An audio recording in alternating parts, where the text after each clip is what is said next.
So I was looking online and that, and I see this Yamaha bigbear it is, and this doesn't matter what sort of quad bike or what you're looking at. I thought I'll make this video, and this is about what to look for when you go to buy a quad bike or ATV or whatever you want to call it, four-wheeler. And to look at this bike, you'd think it was, you know, in good condition. I'll just give you a walk around of it all. It was once registered too for the road, like RV rego.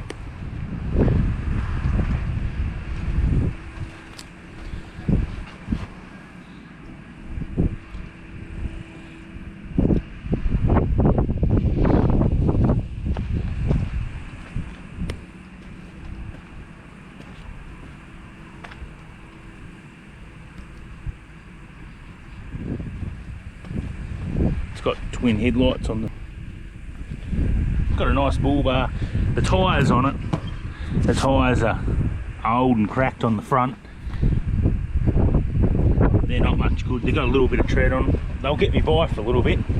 The back tyres are like new. Now he wanted 800 for it, and I beat him down to $375, and I got it. So when I first looked at this, it's only done, I don't know if you can see that properly, it's only done 4,200 kilometres. It's a 1996 model Yamaha bigbear 4x2. And when I first saw it and I was looking at it, because the first thing I went up to was looked at the kilometres on it. I thought I'll have a look at the kilometres, and that will give you an indication if I should buy it or not, because if it had, you know, very high kilometres, I wouldn't touch it. And anyway, I was talking to this bloke about it, and he said, oh, the only thing's wrong with it is a carby problem, he was telling me. So I thought, you know, if that's all that's wrong with it, 4,000 kilometres is low. I thought a carby problem, I thought I'd be able to fix it, you know, very easy, because, you know, I'm very experienced with carbies and these motors and, you know, a lot of ATVs and stuff. And I looked at the carby, but when I got it home, I noticed the bottom of the drain hole was stripped in there. That took me about probably an hour to get out without wrecking the original carby. So I pulled all that apart, but the video's not about that. The video is about what to look for so you don't get ripped off when you buy a four-wheeler. Now, a lot of people, you know, they have a lot of different opinions about, you know, you look at it and you think, oh, how could I save other people from buying shit heaps that are going to cost them heaps of money? And one of the main things to look for, now this will save anyone a lot of money. If you go to buy a quad bike and you're not sure if it's got shit rings or not, or it's stuffed, look into the exhaust. Get your finger and stick into it and try and get that soot out. Now, don't worry about if they're looking at you, but get that soot out. Now, see all that soot? That's all oil burning. Now, you can't see that because, you know, you can't pull this motorbike apart when you're there, but that's actually oil burn. So, the first thing you do is, before you even consider buying it, stick your finger in the exhaust and pull it out to see if it's black as black. And you can smell it. You can smell the oil burning in it. And that's the first step you should do before you even think about buying a quad bike. Stick your finger in that exhaust and see if you get that black shit out of it. Because if you get that black stuff out of it, you got to think to yourself straight away, what other things has got to be done to a quad bike, or what you got to do to it. Now,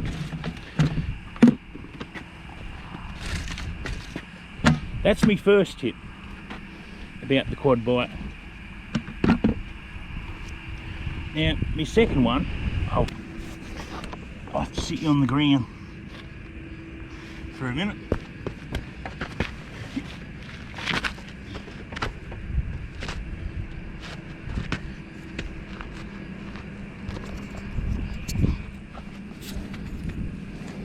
This is your This is your next area on the quad bike after you've checked the exhaust,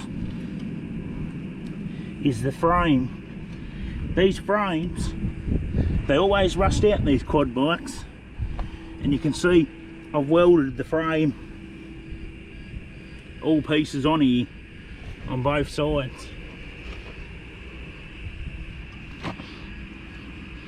and I've had to weld up the foot peg there and weld it all the way along here with new pieces of steel that I've belted out in that round shape.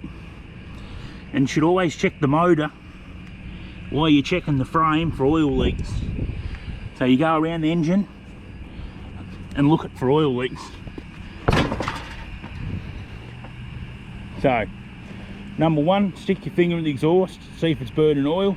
2, check the frame. The frame's the most important part on the quad bike.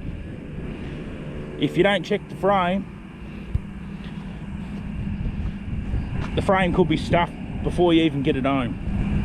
So, you know what I mean?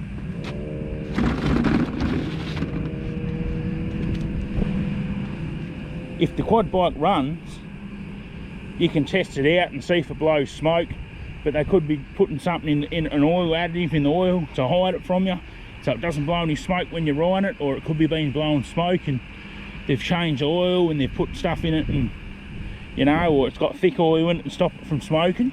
So just be very careful before you even buy it. Stick your finger in the exhaust and see if she's got any black shit from burning oil. Once you've done that, check the bottom of the frame, and the next thing after that, go straight to the oil, because obviously you're not going to be able to take the seat off it and look at the air filter when you're buying it, because they're not going to let you be pulling it apart. So the next thing I suggest is checking the oil. This is the third step. You pull your dipstick out, you wipe it. This is how you check the oil. You got your dipstick, that mark here, the dash at the bottom's low, that's empty, and the top mark's full.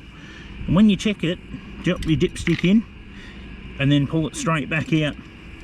Don't let your dipstick hang back. As you can see, this has got low oil in it because I've had it on its side, but I know it's definitely full on it when the oil runs back over, because I just had it tipped up when I was showing you underneath it to check the frame.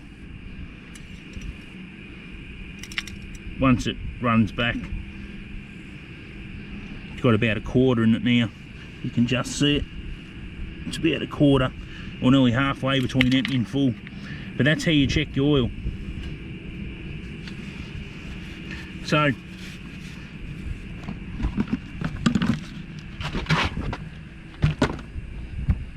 I don't mean to repeat myself either, but I'm trying to save all you people that watch this a lot of money on things to look for before you even, you know, consider buying it. So stick your finger in the exhaust, check it, see if it's burning oil. Second one is check your frame. Always check your frame. Frame's the second thing before you worry about checking the oil. If it did start up, I'll take it for a ride and see how it shifts in gear, because these are a centrifugal clutch, and this is the adjustment screw here if it slips. So this quad bike at the moment actually slips. I've had it in gear and I've had it for a short ride, and I could just start it up and let it idle, and I'll just give you a demonstration of what a clutch slip sounds like. I'll just jump on it, and this is what a clutch slip sounds like when you're riding along. So I'm cruise along.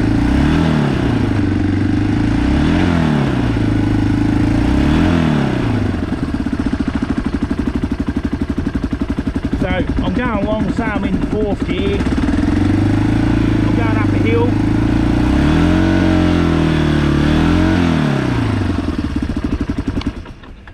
So I was going up a hill then, I was in fourth gear, and you got your finger on half of the throttle, but suddenly the engine RPM increases and it starts revving higher, or you go to, you know, really stick some throttle into it and it seems to be revving higher, but you're not getting any more speed.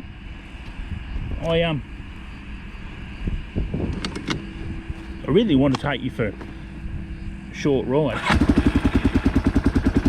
I've got him high. I'll take this for a spin on it.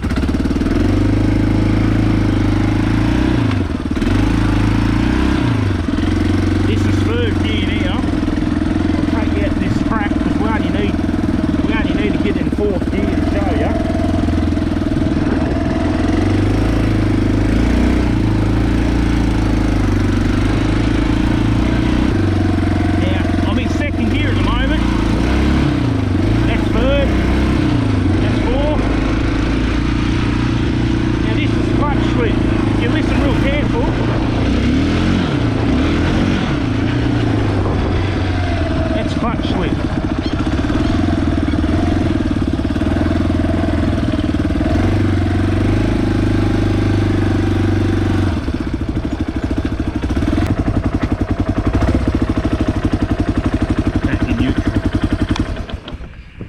Yeah, and that's clutch slip.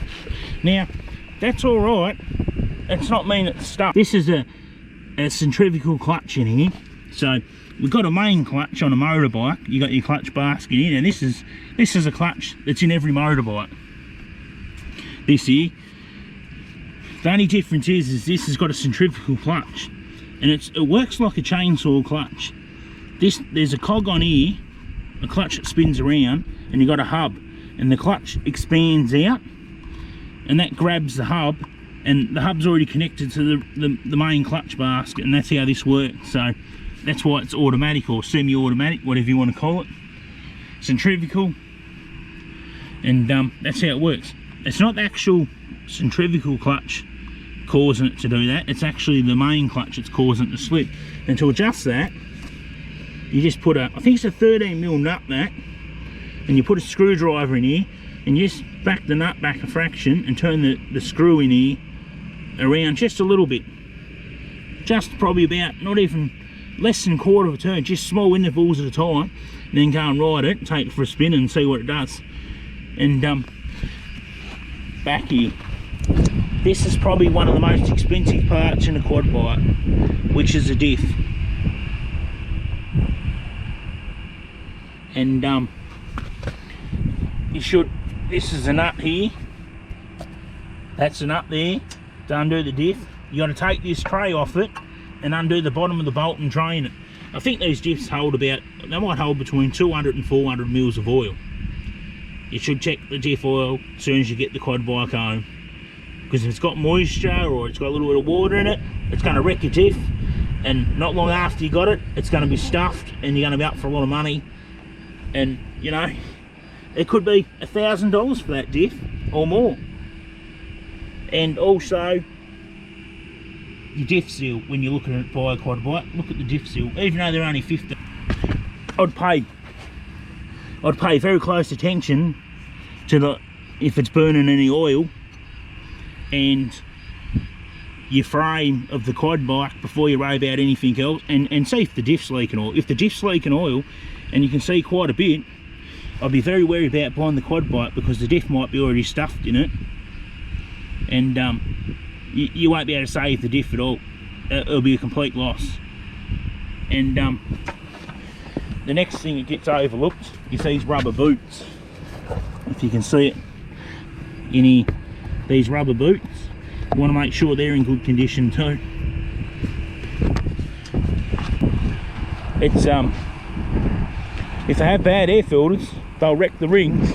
So you know, you should always maintain motorbikes with, like, to make this reliable, you want to make sure you got a good fuel filter on there, you got a brand new air cleaner, and you've also got good oil in the motor, and you change your oil filter, check your diff oil regularly and change it, good gas, and a good spark plug. Whenever you buy a bike, doesn't matter what sort of bike it is,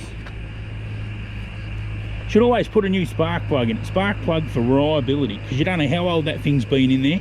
And always take your spark plugs out when the engine's cold. Never take them out when it's hot, otherwise you could do severe damage. Pull starter, make sure you got a good pull starter for it. And yeah, and I think I've pretty much covered everything. And once you've done all that work, it's time to get your helmet on, ride it and enjoy, and have a lot of fun. Always make sure when you ride quad bikes, people never wear helmets. I always see people riding them around, and it doesn't matter if you're on the beach. Make sure you put a helmet on and some goggles. Protect your head. If you don't protect your head, you could end up getting a brain injury, or even worse, you know, you could be paralysed. So please people, make sure you wear helmets when you're riding four-wheelers. And when you first get one, just take your time on it. You know, you don't have to go flying around. Always check all your tyre pressures properly. You can do that at a service station. Is it this shift lever? Just wriggle your shift lever backwards and forwards a little bit. And if it's got a little bit of backwards and forwards moving on the shaft, tighten your nut up to tighten it. If you can't tighten that nut up and it closes in too much, just take this off, get an angle grinder and run it through that slit and make it wider. If you strip that this shaft here and your gear lever can't work on there no more, you're going to wreck that. And I've seen that quite a bit on different quad bikes and motorbikes and stuff over the past, where just simple things like this, a bolt and the gear lever, where they don't adjust it and don't keep it tight, strips out the shaft, and then you can't change gears, because when you go to change it, it all slips. So make sure this is tight too. That's probably one of the most important things on the quad bike, is I see these stripped, and once they're stripped, they're always like, oh, how do you fix them? We can't just go welding it, because if you ever need to take your oil filter off, or if this is on a motorbike, you got your sprocket behind it, and you need to take this off to get your sprocket off, so welding it's not going to be possible. And that's one thing you should always check. Make sure this doesn't flop around on the shaft. I'll get you a good close up of that. Yeah. And that's it. Thanks for watching. Please like and subscribe. And I'll do a two-wheel power band bike video coming up shortly. I've got a KX500 motocross bikes and what to look for before you buy one of them so you don't get ripped off.